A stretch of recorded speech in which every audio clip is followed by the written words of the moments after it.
ආ. නම් පන්ති ගියාද? ඇයි? නෑ නිකන්. දැක්කම අහන්න හිතුණා. ඔයා ලස්සනයි. ලස්සන හැම දෙයක් ගැනම හොයනවා. ලස්සන හැමදේම මං ඇස් වලින් හොරකම් කරනවා.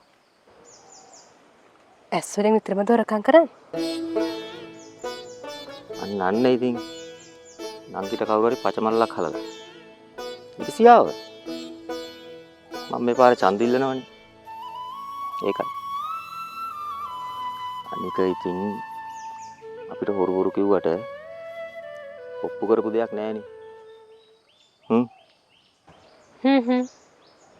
එහෙනම් ඉතින් බොරු කියන පුරුදු වෙන එක හොඳයි. මං යනවා. චුට්ටක් ඉන්න.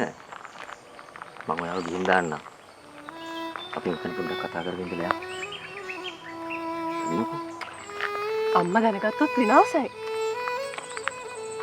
මේ වෙලාවේ කවුරුවත් ඉන්නේ නෑ. අම්මා කොහොමද දැනගන්නේද? එන්නකෝ. ළමයි